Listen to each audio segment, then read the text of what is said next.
इस वक्त ऐसे शमशान घाट पर मौजूद हैं जहां पर लोगों की चिताएं जलती हैं और आज इसी शमशान घाट पर एक विवाह समारोह का आयोजन किया जा रहा है जो इस पूरे इलाके में चर्चा का विषय बन गया है।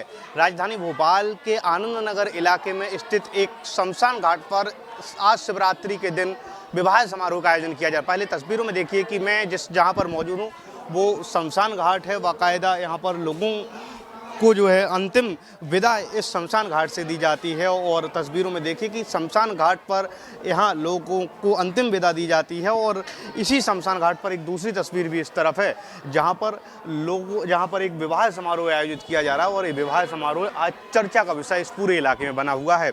आज शिवरात्रि का पावन पर्व है और शिवरात्रि के इस पर्व पर भगवान शिव और माता पार्वती का विवाह होता है, लेकिन आज इसी दिन एक और विवाह समारोह आयोजित किया जा रहा है और ये विवाह समारोह पूरे इलाके में चर्चा का विषय बना हुआ है कि आखिर लोग कैसे इस शमशान घाट पर विवाह समारोह का आयोजन कर रहे हैं। और इसी को लेकर इस विवाह समारोह में उपस्थित लोगों इन वर वधू के परिजनों से भी बातचीत करने की कोशिश करेंगे। आप यहाँ पर विवाह समारोह का आयोजन में पहुँचे हैं, अनोखा विवाह समारोह हो रहा है शमशान घाट पर, क्या कहेंगे? आज बड़ी खुशी की बात है कि मैं तो पहली बार देख रहा हूँ कि हताई खेड़ा शमशान घाट में एक वर वधू की शादी संपन्न कराई जा रही भाई साहब अमृत राय जी द्वारा। और यहाँ पर भोलेनाथ जी का मंदिर है और भोलेनाथ जी को साक्षी मानते हुए आज फेरे पड़वा रहे हैं। पंडित जी द्वारा शास्त्री जी आए हैं, उनको विधि विधान से उनकी शादी कराई जा रही है संपन्न। बड़े विधि विधान के साथ शादी समारोह किया जा रहा है। आप लोग यहाँ पर पहुँचे हैं, थोड़ा अटपटा नहीं लगा आप लोगों को? कि नहीं लग रहा, बहुत अच्छा काम हो रहा है ना। ये शंकर जी के मंदिर में एक आज शिव जी की मूर्ति के सामने साक्षात पहली बार बारात लगी है, भोले बाबा के यहाँ शादी हो रही है। कितना अच्छा कार्यक्रम हो रहा है। तो यहाँ पर जो परिजन पहुँचे हैं और उनका कहीं ना कहीं ये कहना है कि बड़ा अच्छा विवाह समारोह यहाँ पर आयोजित किया जा रहा है और वर वधू के परिजनों से भी बातचीत करने की कोशिश करेंगे कि आखिर जो ये विवाह समारोह आयोजित आप लोगों के द्वारा किया जा रहा है, पहली बार ऐसा विवाह समारोह देखा जा रहा है, कैसे डिसीजन आपने लिया है? हाँ, आज धर्मपिता बने, धर्मपिता के रूप में विवाह यहाँ संपादित कर रहे हैं। विश्राम घाट के हनुमान मंदिर जो मुक्तेश्वर महादेव हैं उनके प्रांगण के अंदर हम लोग ये विवाह संपन्न करा रहे हैं आज। और अरविंद जो है दूल्हा है और प्रिया नाम है इस दुल्हन का। और गरीब परिवार के ये जो दोनों वर वधू हैं, इनके वर वधू की तरफ से माता पिता भी नहीं है, इसलिए हम लोग यहाँ विवाह करा रहे हैं इनका। पुष्पन जी के साथ में आए, ब्राह्मण समाज के हमारे प्रदेश अध्यक्ष जी भी आए हुए हैं। आज राय साहब आप धर्मपिता आज बने हैं और इस जगह पर जब आपने सोचा कि विवाह समारोह करना है तो लोगों की क्या प्रतिक्रिया रही? अटपटा नहीं लगा लोगों को?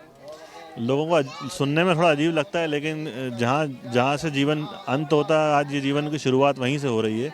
आज आप देख रहे हैं और बड़ा ही अद्भुत माहौल है। आप जिस हिसाब से लोगों का हुजूम आप देख रहे हैं, लोग काफ़ी संख्या में आए हुए हैं वर वधू का आशीर्वाद देने के लिए और भोलेनाथ जी से आशीर्वाद लेने के लिए। जहाँ से लोगों का अंत होता है वहीं से एक नए जीवन की शुरुआत आज होने जा रही है।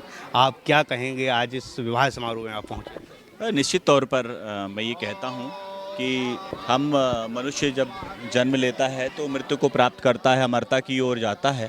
तो एक तो सबसे सुखद संयोग ये है कि आज महाशिवरात्रि है, जहाँ भगवान शंकर जी माँ पार्वती जी की आज ब्याह हुआ था। ऐसे ही ये वर वधू आज और हमारे मित्र अमरीश जी द्वारा पिता का जो धर्म है वो निर्वहन किया जा रहा है। निश्चित तौर पर ये मैं मानता हूँ कि परमपिता परमेश्वर भगवान हरिहर ने ही इनको प्रेरणा दिया है। स्व प्रेरणा से ही आज ये संभव हो पाया है। ये पुण्य की प्राप्ति हेतु ये जो कन्या का विवाह संभव हो पाया है। निश्चित तौर पर हम सनातन धर्म में अगर हम बात करें तो सनातन धर्म में हम अगर कन्या का, किसी भी बिटिया का हम कन्यादान करते हैं तो सबसे बड़ा दान होता है। जब विश्राम घाट की जब बात करते हैं तो यहाँ कहा जाता है कि लोगों का अंत होता है और यहाँ से एक विवाह समारोह क्या संदेश देने का काम आप लोगों के द्वारा यहाँ से किया जा रहा है? देखिए, ऐसा है कि हम सनातन धर्म में मुहूर्त देखते हैं तो मुहूर्त तो भगवान श्री रामचंद्र जी का भी हुआ था ना। तो उनके तो कितने गुण होते हैं, 34-36 जितने भी गुण होते हैं वो सारे मिलाए गए तो सारे गुण मिले थे।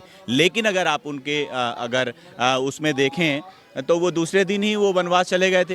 तो निश्चित तौर पर मैं ये मानता हूँ कि सब हमारे जीवन में सब निहित है। और जब बच्चा पैदा होता है, बालक बालिका पैदा होते हैं, मृत्युलोक में आते हैं, तो सब चीज़ें उनकी पहले से ही नियत रहती है, कितने दिन उनको जीना है, कब उनका विवाह होगा, कब उनके बच्चे होंगे, कब क्या करेंगे, वो सब निश्चित है। तो ये मैं मानता हूँ कि आप अगर ये कहना चाह रहे हैं कि जहाँ से हम मृत्युलोक से हम अमर तत्व की ओर जाते हैं, तो इससे पुण्य क्या हो सकता है, मैं ऐसा मानता हूँ।